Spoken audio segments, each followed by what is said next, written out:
Open as soon as construction is over, and they already have their beer and wine license.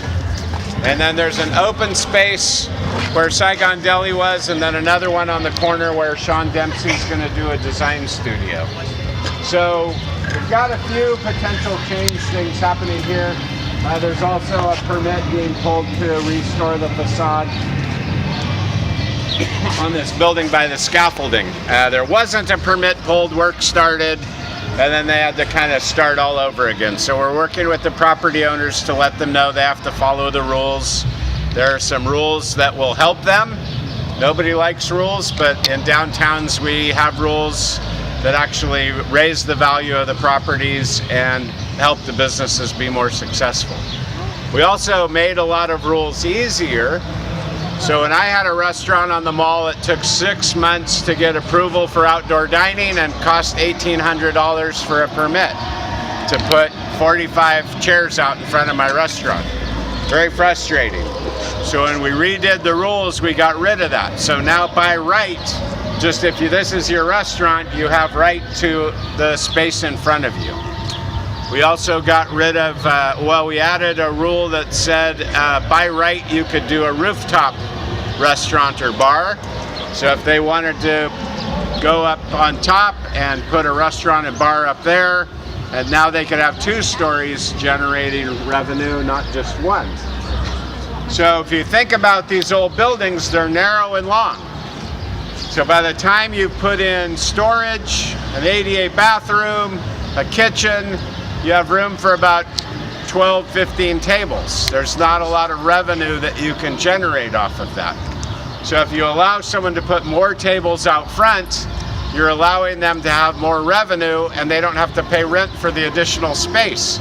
So in the restaurant world, you would say your revenue compared to your rent, your potential just went up, so they're more likely to be successful. Also, we made it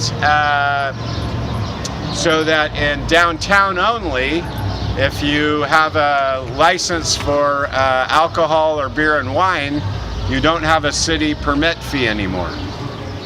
For just as recent as a few years ago, it went as high as $11,000 to have a city permit for an ABC license. You paid ABC and you paid the city.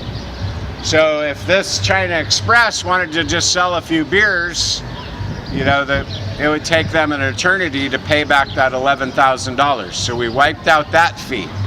Now, why do we want to encourage that? Because once they start selling a few beers, that is mostly going to happen at night. And then they're going to see that they have a new revenue that comes when they stay open later. And so they're going to get a new revenue source, again, which helps them survive. But it's also going to encourage the kind of business behavior we want, which is more nighttime options being open.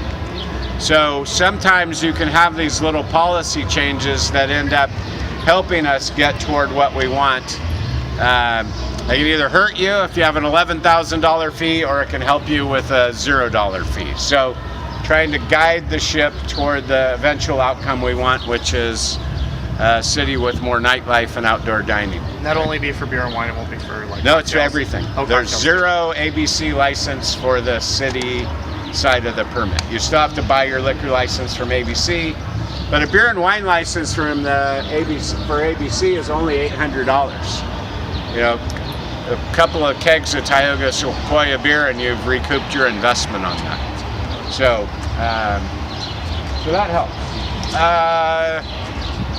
We had a really active post about the former J.C. Penney building on Facebook this week.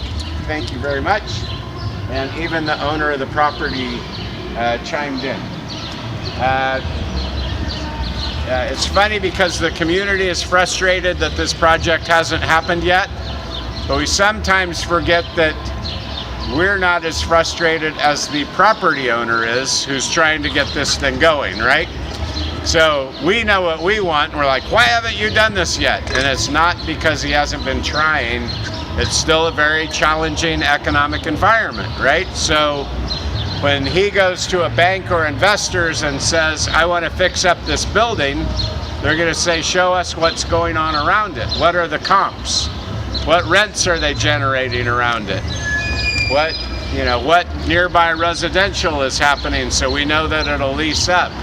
And so these first pioneers really have a bit of a struggle, and then after the market starts taking off on its own, then you can go get those traditional sources of funding. So he's been very close a few times, and we should be wishing him success, because ultimately it becomes all of our success. So the idea will be that there are 3 floors of residential up there.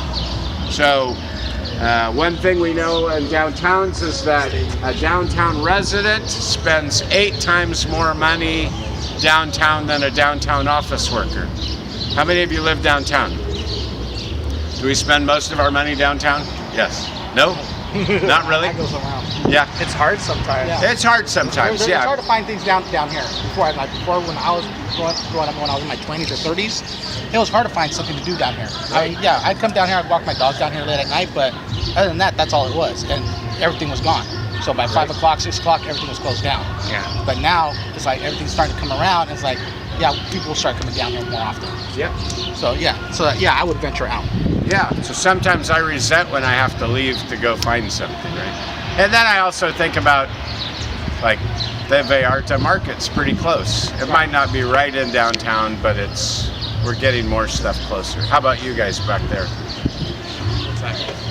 How much of your disposable income do you spend downtown? Quite a bit. We try to introduce people to, what we do have downtown, but as far as after 6:30, if we do have friends that want to come meet us for dinner, very, very limited on our choices, and sometimes you don't want to take them to the same place you took them last time they came, or, so I think